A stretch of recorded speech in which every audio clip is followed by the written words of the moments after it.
Welcome to the Build to Scale podcast. My name is Reem Benshar, your host, and today we have a special guest joining us, Teasha Cable, CEO at CModel. Teasha, thank you so much for joining us today. Thank you.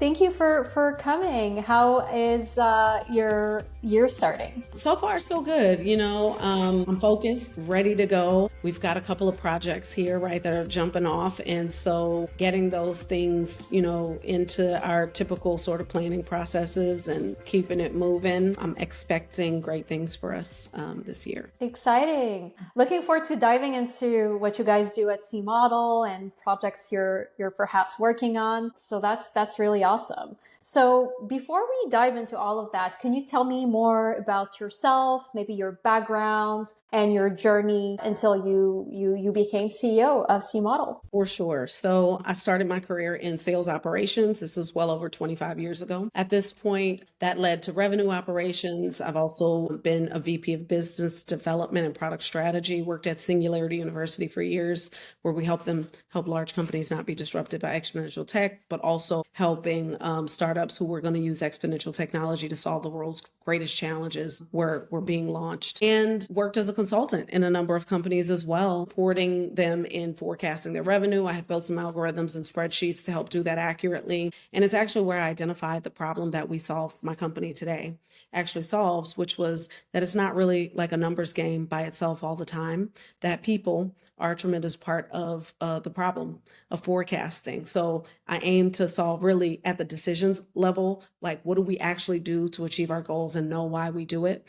That was the place where I wanted to make a difference and really be able to help companies to put the right information in front of them at the right time. Very cool. I mean, our listeners, probably some understand exactly what you do and probably some don't, which I will say includes myself, right? How do you define your line of work? Is it revenue ops or is it something different? Is it different fields? And can I just understand a little bit more what these entail so that everybody who's listening can fully grasp what it is that you specialize in? Yeah, well, decision intelligence is really about answering that question that I just talked about. What am I going to do to achieve my goals and know why? But it can't live with just the consideration for money in the company. It has to also consider the money out, and it has to also consider impact, or that could be a number of customers if that's what you're into, or if you're a nonprofit, that will be how much impact are you intending to have. It could be economic growth. I mean, there's all of these outcomes that ultimately matter in every decision. So what we do is we help business leaders to navigate that process with simulation, with brainstorming, and then with data and analytics. So you combine those three. And when you think about what brainstorming happens, that's also where the human intelligence comes into play. So we want all of those things to be in position so that the information is relevant for a decision maker as they're going through the process, and then ultimately inclined to help them focus on, at some point, profitability, right? So that it's not just the money in, it's the difference between money in and money out. And then, of course, the return on the investment, which is the impact. Yeah. That makes sense. And out of curiosity, who do you work with? Because I feel like just from everything you just shared, you're probably having these conversations and your engagement probably revolves around working with different profiles within the company. Like I'm thinking finances, but also operations, maybe other departments. Do you feel like you're talking to all kinds of different people to really give that holistic view? Or are you maybe focused on one area more than the other in the companies you work with? So where we've started, so this process of what we do, which I should be clear, it ultimately leads to what we call a source of truth on decisions in the organization. So we've started with the people who plan OKRs, for example, the one percenters is what we call them, who create strategy. And you start there because those ultimate strategies need to be tied to metrics as opposed to how some of them are done today. So you take essentially OKRs. It's not an exact tie to an OKR framework, but it's close. And you help people decide from that place. So we work with the CEO, the CFO of a small to medium-sized company to work on that. And our targets are the small and medium-sized guy, because we believe that today, ultimately, because of price problems and other things, they don't have the advantage, right, of getting all of the work done. They can usually afford very little of it. They can't afford all the big consultants. They can't afford all of the data analysts and data scientists and all the data tools. So we want to consolidate that for them. So the CFO, because we need them to believe that the numbers are real, what we're producing, right? We need them to help us to, make sure benchmarks are adequate. And ultimately, when we look at some of our partnerships, we need CFOs who are experts and know when they're looking at what certain numbers, things going up and down actually mean. So if someone sees something like their accounts receivable turnover ratio is low, knowing what to do about that, validating those kinds of things with a CFO becomes really important to us. So those are our two primary partners today. But ultimately, the decisions that that group is making will affect the 99%, which are the folks who have to actually go through and execute all of those strategies. And so now you need all your middle level managers and the people doing a number of the work to be able to communicate back their understanding, one, of all the things that need to be done, their understanding of what they're going to do on the metrics that are impacting the total outcome for the organization. And now you create like alignment between the 1 and the 99% so that you can keep the ROI a bit higher. Now, I know I just said a lot of different words, but ultimately all of this ties down to people behavior. And so you end up with people needing to understand why they need to do something and why it's important, and people needing to be able to communicate their own assumptions about those things, and then being able to say, yes, I understand. That is an oversimplification of this process, but it is at the heart of it the key to successfully executing on strategy and building up a base of decisions. Yeah, now that you explain it that way, it's clearly extremely important. I just feel like we haven't talked to many profiles like yourself doing what you do. So I think it's fascinating, it's interesting, and maybe there needs to be more awareness for small to medium-sized businesses on the work and the value that people and companies like yours actually bring, which I think is a good platform to do that here. Yeah, thank you. Like, I'm going to give this one example because this often always ties it for folks. So on one hand, you've got a number of people making decisions about who do I need to hire next? What tools do we need to buy in our company? Well, making that decision without considering what you're actually trying to achieve, but then being able to see how making that decision is causally connected to what you're trying to achieve, or maybe it isn't, becomes super useful to someone who needs to make these decisions quickly and at as little cost as possible. Knowing how much revenue you believe you're going to make by taking an action, right? Or if I hire 10 people, is that going to have new costs or is that going to have new revenue tied to it? And then when I hire those people, when am I actually going to see the benefit, the ROI on that hire? So when is the value going to be realized? If you could simulate that, it gives us a much better place of making a decision. You still don't have all the answers, right? But you certainly are in a better position when you write down and track on those middle points that I'm talking about. And then when you do that, then that just produces a more holistic response. Yeah, so you're really helping companies make much better calculated decisions, which is, again, really important, really crucial. But I love everything you shared. It's probably something we don't see often. So definitely, I'm sure you definitely bring a lot of value to the table for your clients. Yeah, it depends on the leader, though. I will say this, and here's why I say. So there's a bunch of leaders out in the world today who believe they know everything they need to know. Right. Even if they've never done this before, they know everything. I call these people old man babies, and you'd be surprised at how many old man babies there are. So what I've started to do as a part of our own growth journey is say, those are probably not the people that we're going to help first. Right. So I'm not interested in helping old man babies because maybe they're attracted to the status quo. They have no interest in learning new valuable ways of doing things, regardless of what's going on in the market and how much change we're seeing, how technological advancements are impacting the way we do things. So if you're an old man baby, you're probably not an ideal customer for CModel. But if you are the type of leader that's interested in keeping a firm hand on what's going on in your company day to day, and then making decisions that aren't necessarily just gut, they consider your gut, but they aren't just gut. They take in information from around the organization, from around the world, from around the benchmarks, right? And then give you enough stuff to kind of look at and go, I'm really comfortable doing this. It does take a mindset shift, right? That you don't know everything. It does take a mindset shift that I might have to change something that I decided a week ago, right? If there's enough evidence in front of me that that's not going to work, I need to do something different.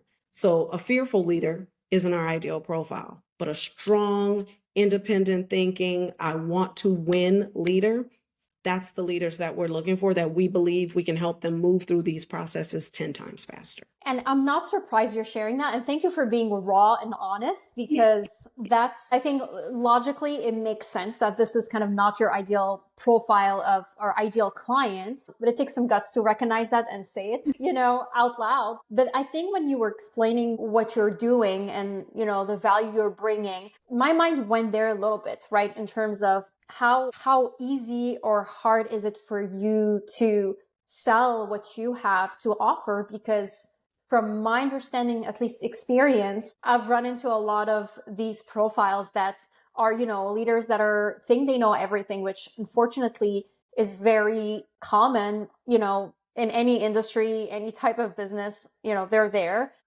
And I felt like maybe that's not your profile, your ideal profile. So have you run into any challenges, maybe sharing your value and your offer and your differentiation points and benefits to maybe a group of potential clients, of which probably, that include these types of profiles that you may not be a good fit to work with? I was curious about your experience, because I feel like when you're bringing something that is a little bit more cutting edge, a little bit more innovative, maybe not as common, even though there's value there, it's always tough to get your message through the door, or your foot through the door. Yeah, I think the biggest challenge I found, and I found it early enough, was if I talk about what we're doing the same way that everyone else kind of talks about the way that they solve the problem, then I end up with a problem. So our goal is, I don't need to talk about it the exact same way. There are new concepts and new ideas here. It's going to take a certain profile to buy into that. The numbers don't lie, though. 5% of outcomes get achieved on an annualized basis. 90% of companies are going to fail before 5 years. Stagnant growth is known. There's only 1% of companies that even qualify for venture capital funding. There's so many, and even if you're not an exponential growth company, then how do you actually withstand and sustain what it is that you're building so you can get some kind of legacy or some level of exit? Like, most people don't even believe these things are possible, right? So because of that, I know that the need, right, exists. So when we come across those leaders, I'm not going to spend a whole bunch of time trying to convince you, right, that you have fragmented decision making, that you aren't yet valuing what it looks like to have competing priorities. You're just doing whatever you want to do. If that's your goal and that's how you want to do it, then the numbers around success support you in doing that, because you'll fall into that other bucket of companies that are not successful, which is the biggest bucket, right? There's very few companies that actually work out. And so our goal is to support those companies that want to move forward. Now, at no point is our tool making the decision for you. We're just simply putting information in front of you, helping you take things out of your head and putting them on paper, matching them against things that are real and tangible, like benchmarks, like your own metrics, your own data and actuals over time. And if you don't have those things, then giving you an expert framework to help you to get to that point. I think that if a leader is not willing to do that, then my thing is I let them walk right on out the door, and I'm perfectly okay with it, because I know that at some point I'm going to continue to run into the leaders who do, as evidenced by our success to this point, right? Which is, for a company at our age, we've done pretty well. We continue to do so. So there's a certain group who it's for and a certain group who it's not, right? So that's it. And I think that's for most products are going to fall along those exact same lines. The challenge is that as leaders, and I am guilty of this, we think that what we build is for everybody, right? We think that the product, the thing we're bringing to market, our skill set, our capabilities, our great things are for everybody. But then we learn over time that they're just not. And that's why there's so much innovation in the world, right? Because there's something for everybody. And I've gotten to be okay with that, and now know the value of that narrowing of who's the particular person who feels the pain that I'm talking about. Most companies want to be successful. Most business leaders want that. How do they want to go about it? Nothing is done without collaboration successfully. We can all think that we're doing it on our own. It's just not realistic. So We want to be the collaborator. That's great. Yeah, and I'm with you. As a business owner, it's the same thing. We think it's for everyone and we're going to make an impact on, we're thinking of it in a way that's, where product or service is going to have that big impact on as many people as possible. But the truth is that, yes, not everybody is going to be a good fit, but there's something for everyone. And you're right in filtering out people who may not be a good fit from the beginning, because I think a lot of founders will make that mistake at first, and you'll recognize that. And I'm sure it's the reason why you've been, you guys are doing great right now, which is really cool. There's so much confusing information. So if you think about founders, what we're going through. So there's always, you go through programs. It's usually the second time founder or a really successful business person who have success, because I think that the information overload that happens for founders is often troubling. Right. But if you've gone through it before and you've had some fails and some wins, then you can come through and apply that properly the next time. Or if you've had what I consider myself to have had, which is a successful career in business, where I've been on the flip side of success in the weeds. So there are things that I know work and things that I know don't work, because the companies that I've worked in have successfully done these things or not. And then having been a consultant to those companies on how to get there was the next thing, right? But it all does depend on the unique value that the business owner wants to create in the world. And so our goal is to help that business owner to deliver the unique value that they seek to create in the world. And that doesn't rely in any one thing, right? It relies in processes that work systematically, but it doesn't rely in any one thought pattern or any way to do it or any one decision, right? It's multiples. And those things, now the more you learn about your decision making, the more you learn about how you think about your assumptions, the better you get, the faster you get at decision making. And that's what we aim to do, is help you to do that. Really cool. Yeah, I can't wait to see what you guys are going to build this year. Any exciting projects you're working on? I know you mentioned projects for 2025. Anything you'd like to share? Yeah, we have a really awesome project. We're launching a portfolio manager this year. So we have our tool, right? The core of our tool that helps a business to make its decisions. But we're launching the tool that looks in at the business from the lens of people managing a portfolio of businesses, to help those businesses to navigate through these processes. So that could be your Techstars of the world, who helps younger companies. It could be your private equity companies. It could be organizations who have an interest in economic development opportunities for companies. And that this all came from, we had a company that a customer who purchased this from us because they were so interested in being able to look at true growth in an organization from the lens of what they're deciding to do,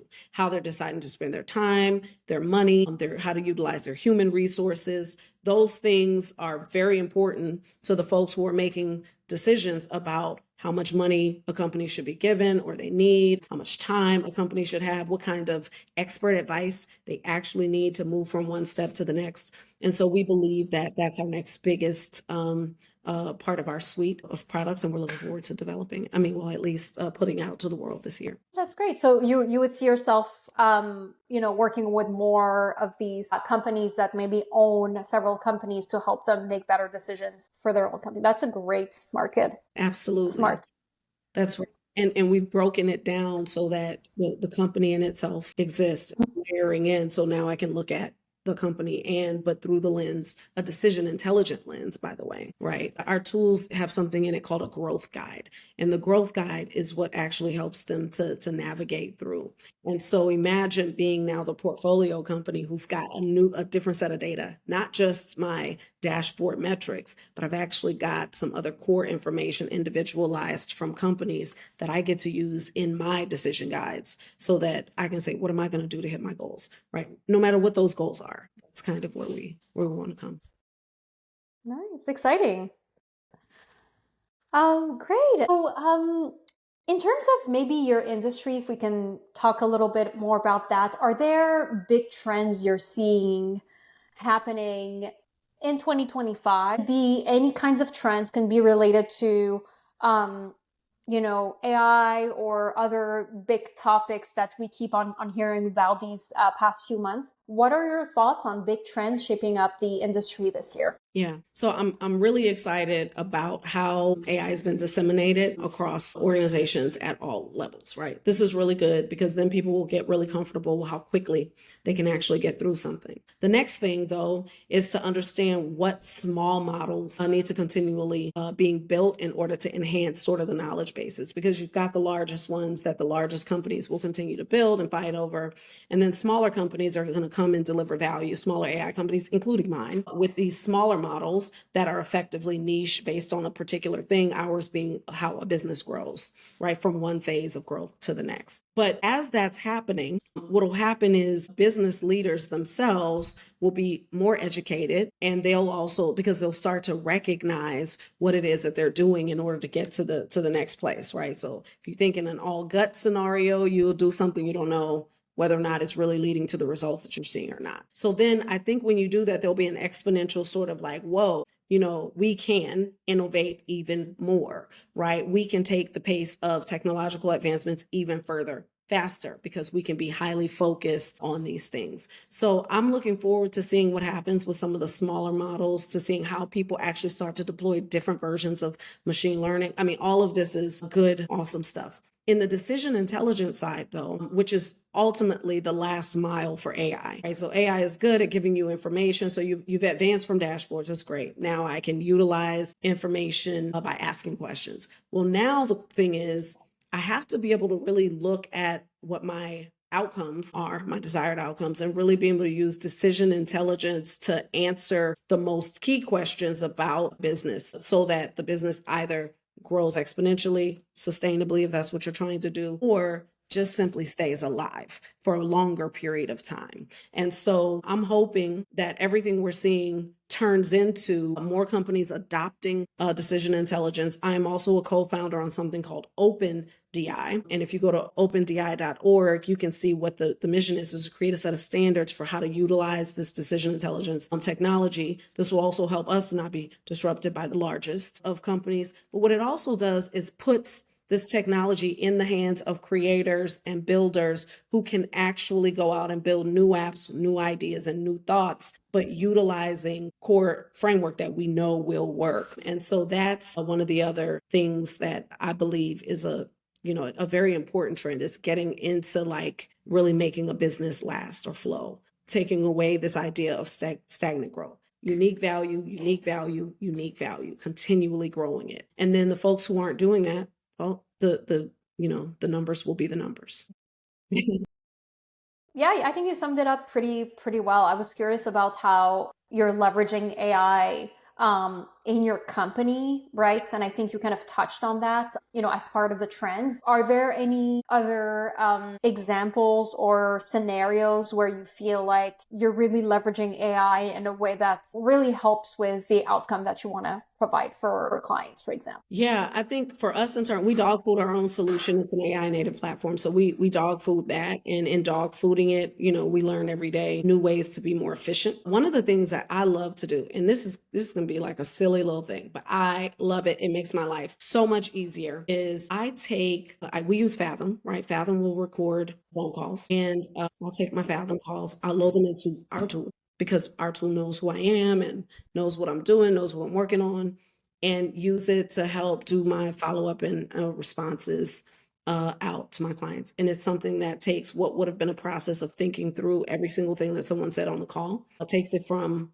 a 30-minute writing an email to like a, 20-second writing an email. Now, of course, because AI is not perfect at this time, and you need to be able to go in and edit and add the things that make a human, right? Perspective in, but you take care of getting, the fundamental things done in so quickly that tidying up the email and personalizing it and making it your own, which is just adding an additional layer to that personalization, I find is just the most time saving thing. So now my brain is not just like, oh, I just want to make sure I get this. It's all about, how am I going to drive value to this particular client that I'm talking to, as opposed to how am I going to write emails to them. So there's tasks like that, and there's probably like 20 of them that I do, and I don't have any qualms about it. right? And I will never send you a bunch of stuff that AI just generated on its own. I'm not going to do that. I know better than that. But I am going to send you stuff that AI generated and I edited and added to and cleaned up. That will happen, right? And I also know that it would also be the foundation of it all will be what comes out of my head and what it is that I want to say. But it is a tool that in terms of writing things is awesome at supporting. It's getting better at math, but like for us, we make it good at math, right? By programming it to be better at math. But over time, there'll be so many use cases of AI. My hope is that what we don't do is become less smart and less intelligent and less critical in our thinking because of it, but that we actually use it for what it's going to be really good for. And that's just to increase the speed in which we bring unique value to the world. Absolutely. This is great. This is a good example you're giving. I think there's a lot of hype around AI. We've spoken to so many leaders, and there's sometimes they feel it's overhyped. Some other times they feel like, there's really good use cases with it. But it's true. It is a great time saver as long as you know how to use it. But I also like the fact that you highlighted the risks of as long as we don't become less intelligent because we're so reliant, tools to do that, where I feel the same way as you. There's so much more we can do with AI just to be more productive with our time. So we can use that extra time to build more strategies for ourselves, our clients, and really be more in that zone of genius that's serving us probably much more than, writing emails or things that are a little bit more, that can be delegated really to AI. I did a post just not too long ago kind of on this topic where I was telling how I'm reclaiming my time. And I'm reclaiming my time in 2025. And that is because I can, right? Like, why would I not? It doesn't make me any less smart or intelligent because I want to use AI to help me write some stuff that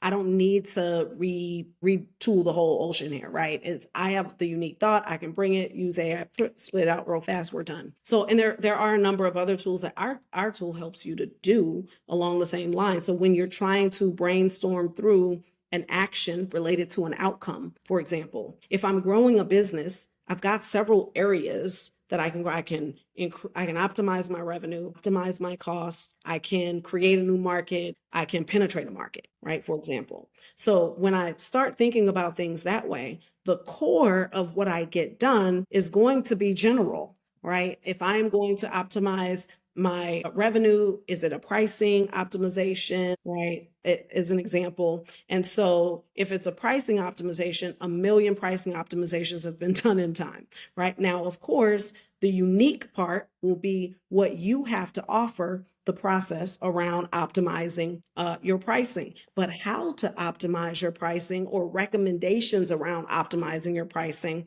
are not things you have to create. The next thing you're going to be like, well, what is this a percentage up? Is this just for certain partners? Is this a tiering thing?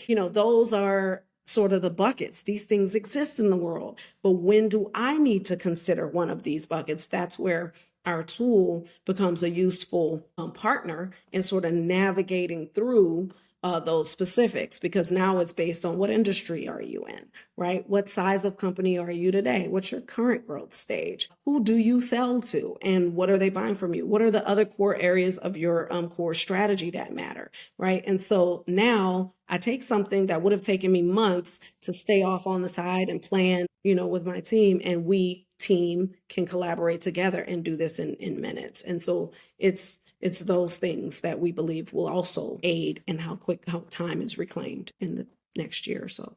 Yeah. Absolutely. That's great. I mean, I'm grateful we live at a time where we can use really great tools like, ChatGPT or internal AI tools just to save time. Definitely great to see someone like yourself who's really, taking advantage of that, which I'll be honest, from all the conversations I've had with other leaders, not everyone. Yeah. And then maybe what are some priorities for 2025? I know you're working on some cool projects, but in terms of goals, what does that look like for CModel? Yeah, so we've got things like getting people into our product-led growth motion, seeing how many conversions we can get. Actually, what I will call it is proving out our conversion model. So we've got a conversion model, and the key is how accurate are the numbers in the conversion model, right? So we want to prove those out. So that's a priority. Some of the other priorities are things that are specific to customers, like how can I keep my finger on the pulse of the customer and what it is that they're feeling and thinking as they experience our solution, and not just the solution once they're in, but the solution before they get it. Like, how can I start to measure up the feelings piece and really put a number on the pain that our customers are experiencing? Because it's a complex sort of place. When you start thinking about the decisions that people make, it's the first place that you're going to go is this sort of egotistical place, right? When you think about decisions. So how do I actually measure that and see how people are feeling so that we can know exactly where our point of like touching them is, and where we can successfully and repeatedly do that over and over again. So our priorities are really around that. So a lot of talking, I do that already, but a lot of talking to customers about their thoughts and about what they feel and think and about their own motivations, because we tend to forget that a lot of times our assumptions about things are highly connected to what motivates us. So me believing that my conversion model is accurate is connected to my assumption that I've got the best tool in the world, like that. Business leaders, that's how it goes. And so how do we then start to get people to adjust how they assume so that they can then develop more accurate models for how they're going to grow their business? Because that's what we want to do, right? Yeah. Yeah, that makes sense. Any goals around client acquisition or revenue or growth? Are there any priorities around that? Our goal is to actually successfully meet the milestones for revenue, growth, retention, and also which support our next fundraising goals. And so that's kind of, our milestones are set. I've evaluated them to see if they're achievable, run them through with mentors and other folks. Like, is this actually an acceptable target? And now it's all about executing at a level that enables us to reach them. And that's what we're focused on. Yeah. Oh, well, that's exciting. Looking forward to what you guys, build in the next year to come. I mean, we're already in 2025, so Yeah. this year. But I love everything you shared, and definitely something refreshing, like a really refreshing topic, because we haven't really interviewed anybody who's in this field. You're bringing up really valid points, right?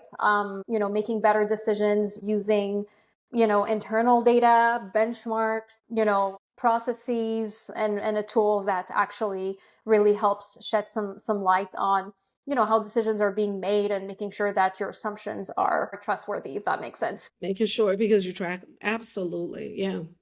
Perfect. Better. We'll keep trying to improve. That's the ultimate. Just like any other company at our stage, doing what we're not even just doing anything. Getting better is always the key. Being able to truly continually improve, but it's not a buzzword, right? It's a real thing. Continually improving. Cool.